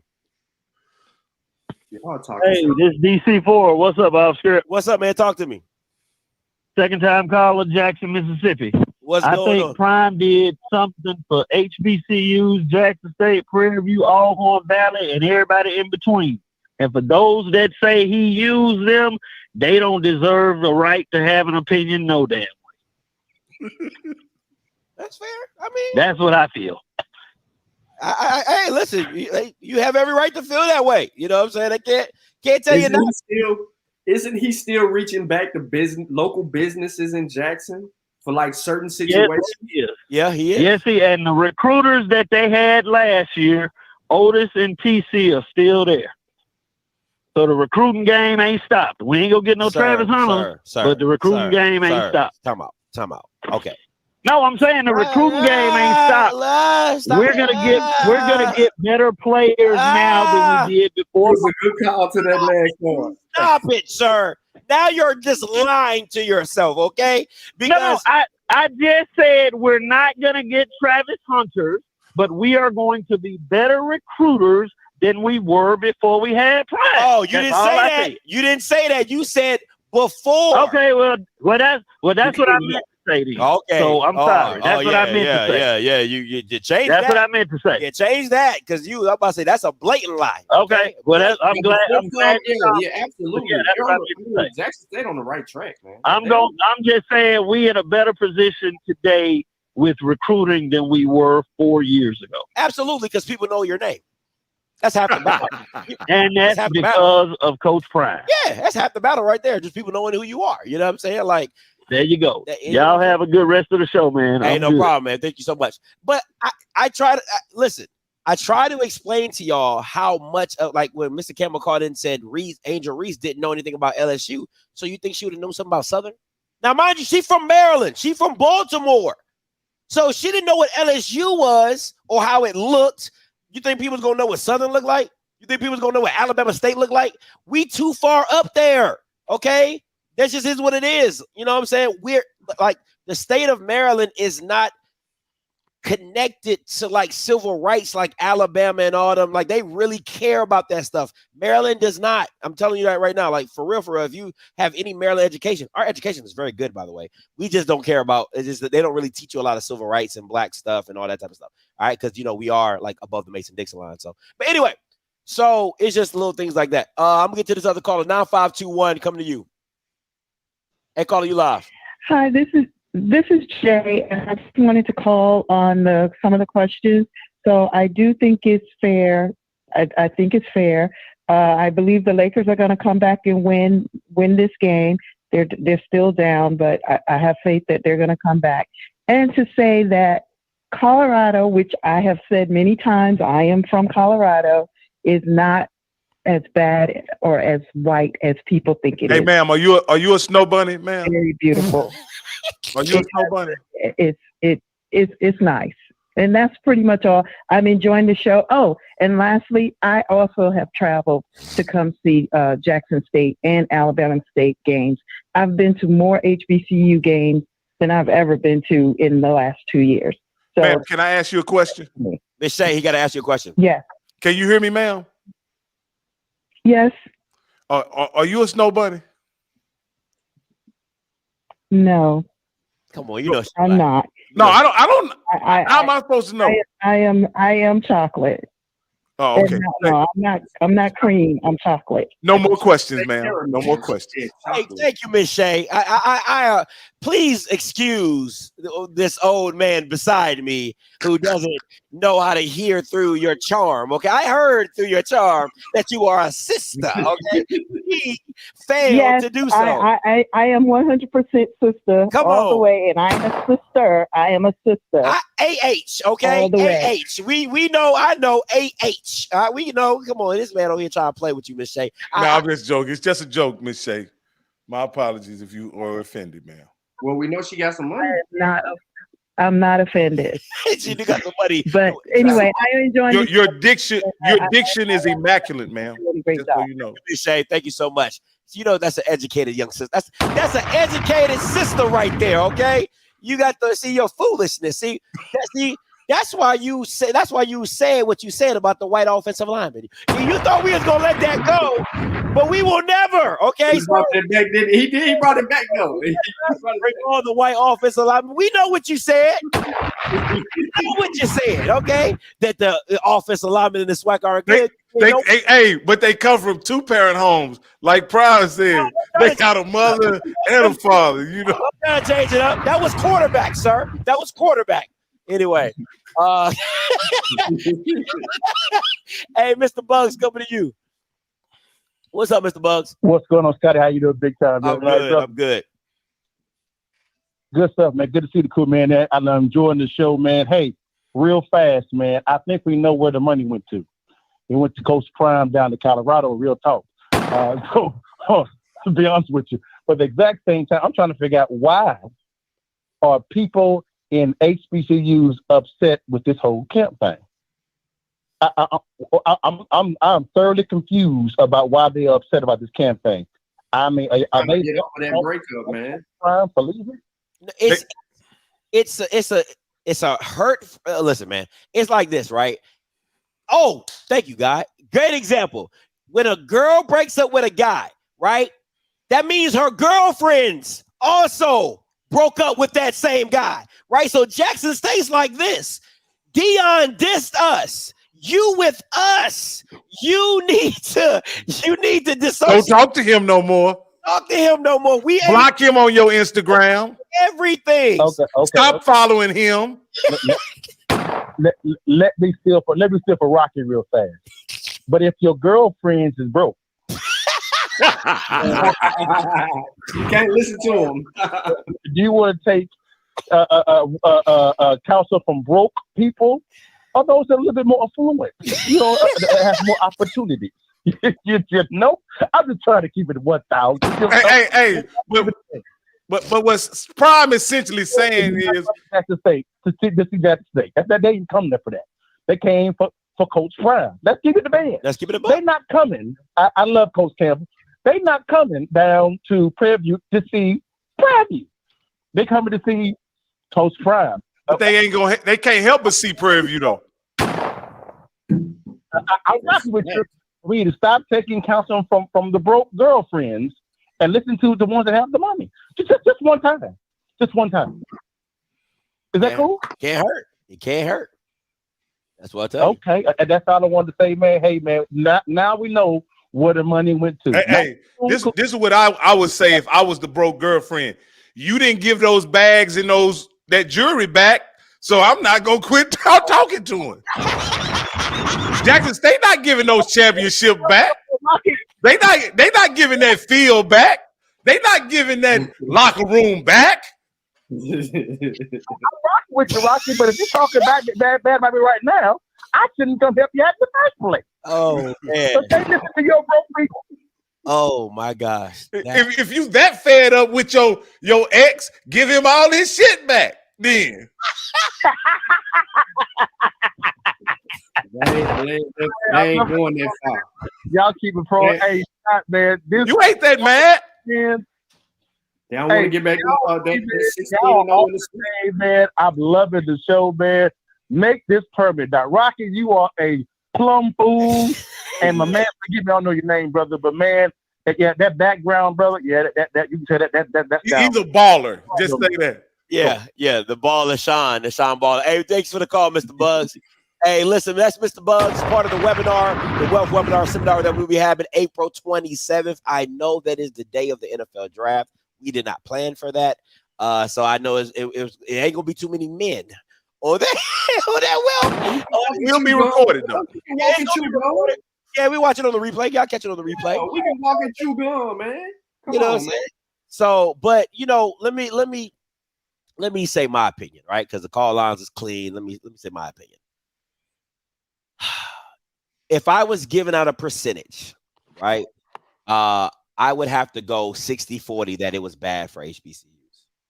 And the reason that I think it's bad for HBCUs is not in the sense of just like it didn't help them. I think it hurt when you get caviar and filet mignon and then you have to go back to McDonald's. No, I know I'm being so serious right now, like because I like it's like with a kid, right? When you give a kid an experience and it's a really high experience, it's hard to top that because they're like, "Are we going back to Disney World? Like, when are we going back to Disney World?" They don't want to go to the fair no more. You know what I'm saying? The state fair don't cut it no more. You know what I'm saying? The local amusement park don't cut it no more because we were just at Disney World having a ball 3 days. It wasn't even a week. We were there 3 days. You know what I'm saying? Yeah, they shook Mickey Mouse's hand. So I think you've elevated everybody's sense of entitlement or what Dion did was took what they thought and made it reality, right? We this, we that, we this, we that. And when Dion stepped into it, he made you this and that. But without Prime, are you still in that position? You are not. And let's just call a spade a spade. I've talked to a lot of people around the HBCU community. They saying, Scotty, it's going to go back to the old ways, back to when the band was the centerpiece, back to when, the games ain't full. They ain't doing this. They ain't doing that. So I think he hurt them in that sense. I do think the extra eyes, the extra attention. Now you got people knowing more about HBCUs and what they're accomplishing. So I think that's why I said 60-40. I'll probably even go 55-45. You know what I'm saying? But that 10% of entitlement now, like, you know who we are? Yeah. Where did you get that from? Where did you get that from? Now, you might have already had it, but Deion stamped it. He made it official, and I think people are living on that high. So, you know what I'm saying? That's just my personal opinion. Well, I just so here's what I would say, and this is the thing that kind of when I think about it, yeah, the casual fan is gonna fall off, and the HBCU should understand that the casual fan is gonna fall off. They're gonna take a trip to Colorado now, even though they're not gonna have any seats because they already sold out. But that's beside the point. Fact. But they're gonna take their attention to Colorado now. But what should be galvanized and what it should show everybody who is part of HBCU sports and HBCU culture prior to Deion being a part of it is what is possible if you invest and you make it a priority. Here's the reality is Deion wasn't going to accept Jackson State or anybody else associated with his football program as a substandard product. He wasn't going to be beneath anything at Jackson State, even if he had to go outside the framework to get it done of the school to get it done. And that's how these football coaches these programs should be thinking, Preaching. period. You're preaching. If my administration will not support me in what I need to do, I must go outside the framework that exists to find funding, to find interest, to create a buzz, to show the world what HBCUs had to offer. I love it. I love it. Yeah, to come behind that though, to add to that, because that was good.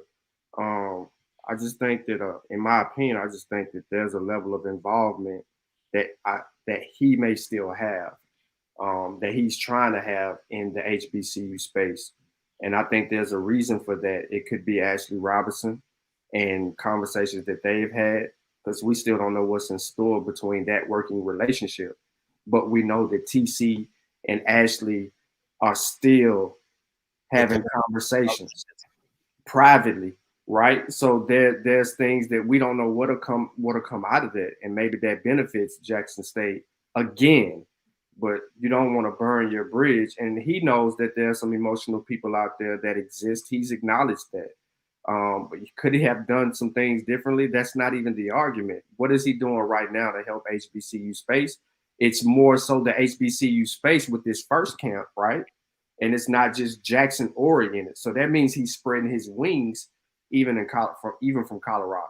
That's good. That's good. I got one last suggestion, Scotty, for Jackson State. And this is a great opportunity for, you had the Prime documentary. This is a great opportunity for Jackson State to have their own documentary. And I got the great title for it, Surviving Prime. It's food. We've left and gone on to greener pastures, and you could call it Surviving Coach Prime. What's left and what we gonna do with it? That's a great title right there. Don't y'all think? The subtitle is What's Left and What We Gonna Do With It. Yeah. Oh man, that's italicized. That's italic. It's a little slanted font. But let me say this, man, and I'm gonna say this, and I'm gonna take this caller, and then we'll get up out of here. The thing for me, and it's always gonna be for me, is that what I have a problem with is that a lot of SWAC schools were imitators and not duplicators, right? Because you imitated what you saw with Jackson. Even though it hurt your soul to be like, oh, we're doing this because Jackson is getting – it hurt your soul. I know it did. It hurt your soul. But you saw the evidence of it. And what I love to see and what I hope people can gravitate towards is actually FAMU. Gravitate towards what you see with FAMU in their social media. Gravitate what you see for FAMU in their production. Just gravitate towards that. in having interest.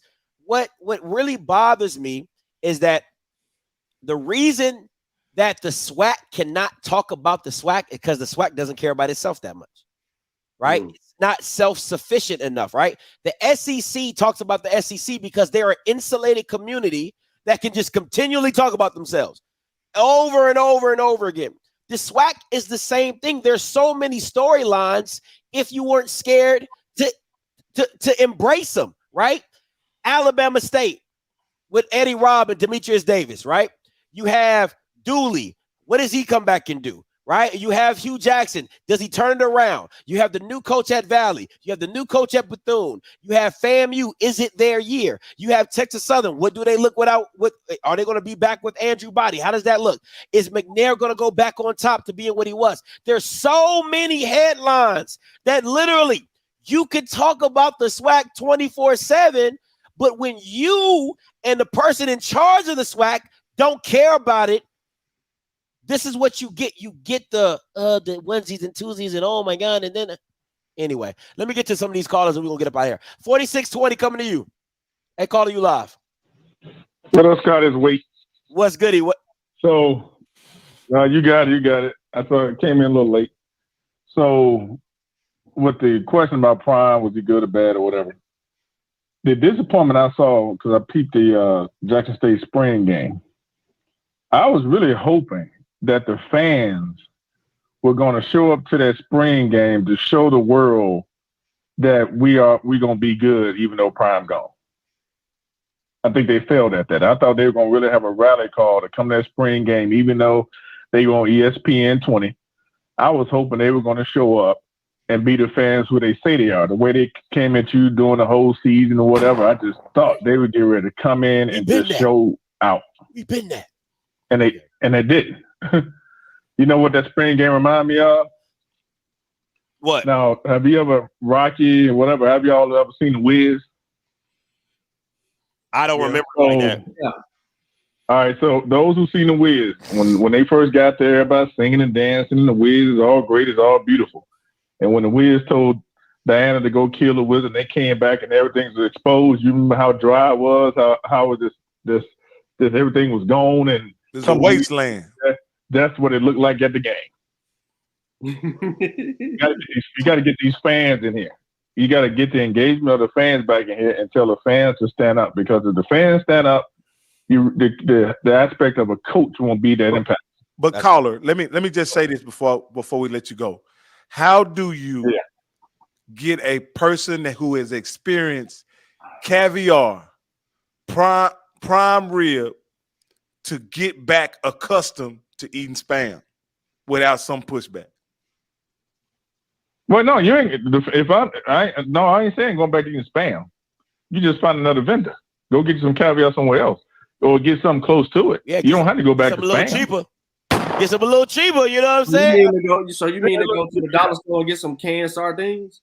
No, just get you a T-bone. No. You know what I'm saying? You was at Wagyu. No, you can't afford Wagyu no more. You know what I'm saying? You can't afford Kobe. You can't afford that A5 no more. Ain't no way you can go back to spam once you had that taste. You're gonna be fiending with something else. The fans got to step back up. But that's all I got. Hey, Thanks, Scott. Hey, appreciate the call, Wake. Last caller for the night. Monty coming to you. Close us out. What's up, Monty? What's going on, Scotty and Rocky? What's up, man? What's going on? Talking about Prime. Sean is here with us too, man. So you know. You said what? He said Sean is here with us too. Yeah, I'm here. Oh, Sean. What's up, Sean?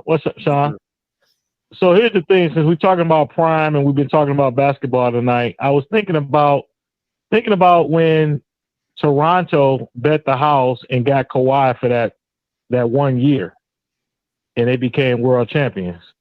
Now Toronto went back to where they were, but they was able to get that championship, which finally put that franchise, on the map. Mm-hmm. By them letting go DeRozan or whatever, and then Kawhi didn't stay after that, but they got a ring out of it. They not bashing Kawhi. I mean, he was going to own Canada, but he decided to then go to the Clippers. So I mean, you take those chances, with someone like a Prime. But I think this conversation we have in this question, Colorado gonna be saying the same thing a couple of years from now. Was it worth it? And I think it's paying off for him right now, as we can see. They're invested short term. I think the jury's still out, man. First off, you know, you got to realize that that's a different level of football, man. I don't mean to be long-winded about it, but Prime got to prove himself on that level first before we start anointing him anything. Like the hype is real. Don't get me wrong. He is, you know, the hype is real. But up to this point, you know, Prime actually could be the great white hope. You know what I mean? And it could end up being nothing at Colorado if they don't win. You know, you're people are assuming because of what he did at Jackson State, he can do at Colorado. It's a much bigger it's a much bigger challenge at Colorado than it was at Jackson State. Matter of fact, I'm gonna be honest with you. Winning the SWAC was like winning the Little League championship, bro, compared to what he got to do winning the Pac-12 championship and possibly a national championship in Colorado. And I'm not trying to offend anybody, right? But what I'm trying to say is that he went in and built a practice field. He went in and put together some improved their facilities and all that kind of stuff. And that put him at a top tier HBCU right away. He can't do that at Colorado. Well, he is doing something close to that, right? He's doing something close to that. The merchandise. How is it? What has he done to improve the Colorado infrastructure at that level? Economically, he's made an impact with the merchandise. I mean, that's hype. He's selling hope. He's selling hope. TD Jakes, Tony Robbins, all that. He's selling hope, Sean. No, hotels are up 50%. Right? He's an instant impact, bro. They got a shake place. They got a what is that? Like a Java joint, juice joint. They got a juice joint up there that's called Prime Shakes or some crap. Right? Someone's capitalizing off his name with this shake place. They never heard of it before. So what I'm saying is he is an instant boost to that economy, and they're capitalizing off of that. But that ain't got shit to do with football, though. But Sean, here we go. This is just year one. What happens? This is year zero. You know year zero. They ain't played a game. But who's packing up and leaving the Pac-12? UCLA and USC. Right. So this gives him an instant boost as long as he's able to recruit at the level that he needs to. He gets two people out of his way. And now it's all on him. So he's helping with the TV deal, by the way. I'll say this. I think you're both right in your own form, right? Because I believe that, yes, he's selling hype. At the core of it is still hype because nothing has been accomplished, right? Yeah. But this is the difference between Colorado and Jackson. Colorado is benefiting off that hype, right? Mm-hmm. The school has made a freaking killing off of this hype, and they have it structured accordingly to do so. And Jackson did not. Now, on the football aspect of it, we just don't know what that looks like. We really just don't know what that looks like. You know what I'm saying? Until it really hits the fan. What do you think about? Okay, so what I'm saying, Scotty, is and I know you probably agree with me to some degree, but is what he did at Jackson State, right? Is if he does it at Colorado and win the Pac-12 within the first 2 years, is it the same accomplishment or is it a much bigger accomplishment? Much bigger. Because the level of competition. Is way higher. Not even on the same. This has a ripple. That's my point. That's my point. And the challenge is that much bigger as well, is what I'm saying. If the prize is that much bigger, the challenge is that much greater. Absolutely. Nobody's saying there's no challenge to it. There's a challenge to everything. There was a challenge in the SWAC. He didn't just walk through the SWAC. He had some close games, you know what I'm saying? He couldn't win the Celebration Bowl. So, you know what I'm saying? So if we're saying that stage is bigger and you couldn't even win the national championship in the minor leagues. So how does that translate? You know what I'm saying? So it's like, okay, So you couldn't win it at the AA level, but now you're supposed to go up to the double. Now, what it will say is, what it will point to is, with all the resources that Colorado has at their disposal, he has no excuse if he can't do it though. He's always going to have an excuse. He's Dion. he can't. He don't have no excuse. Right. It ain't the president. It ain't scheduling. It ain't the water. He can't blame it on the water or the crime. He don't have.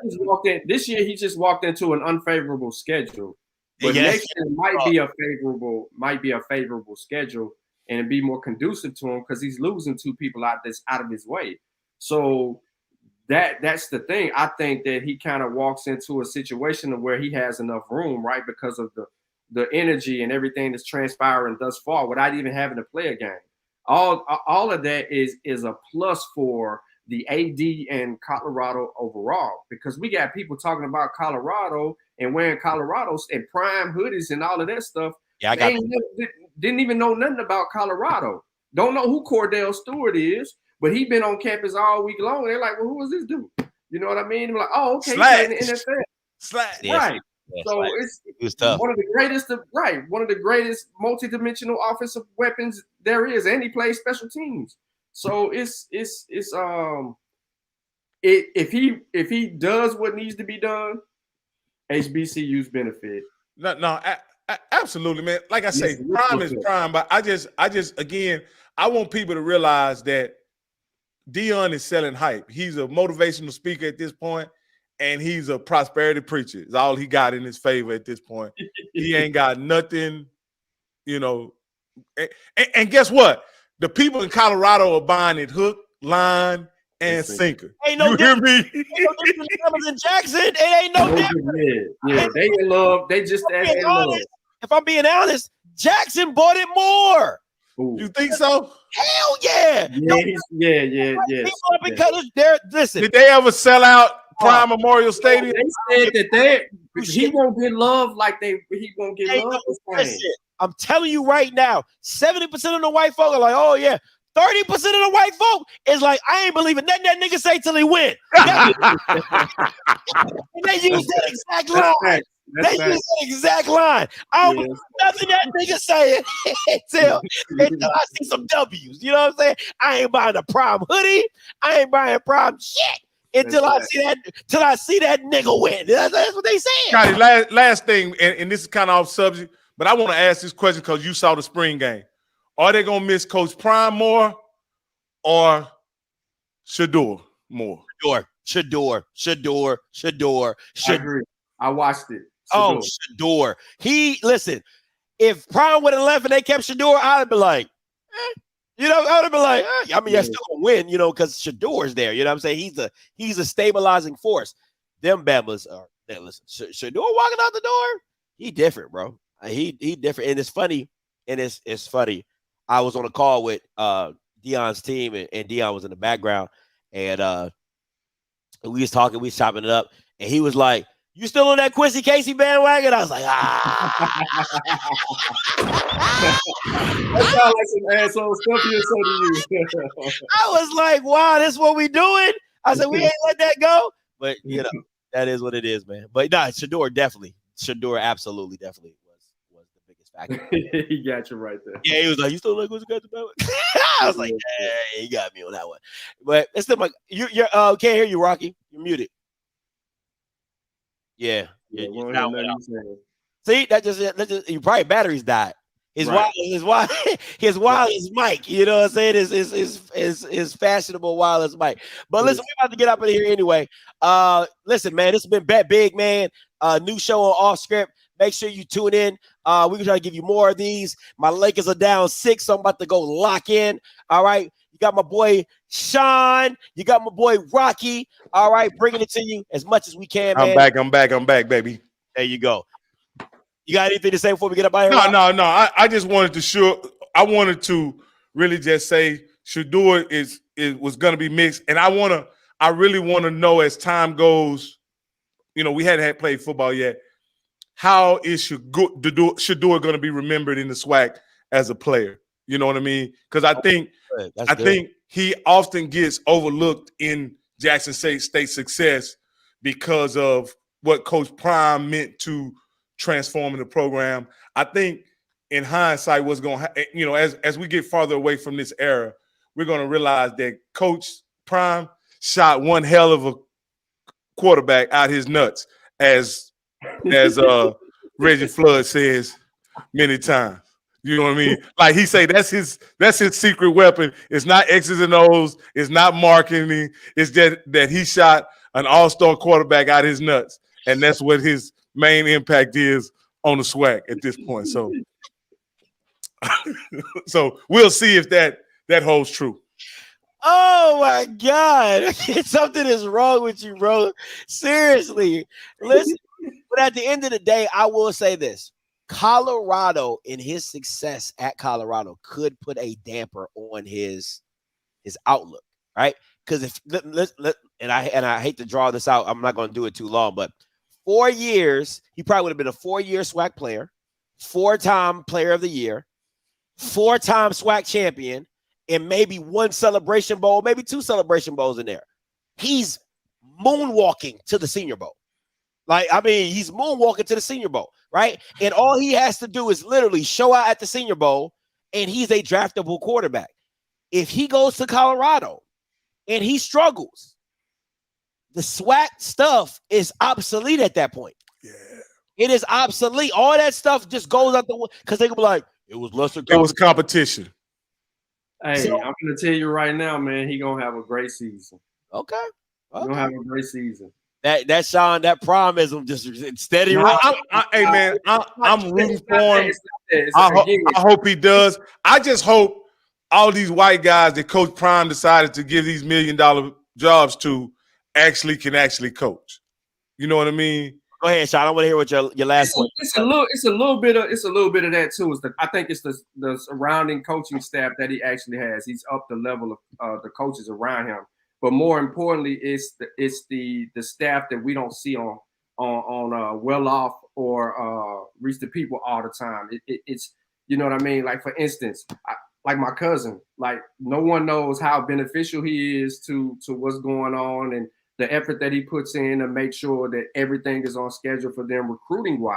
Like when this portal opened up, one of the biggest things that Corey was good at was for LSU last year and North Carolina State prior was that portal.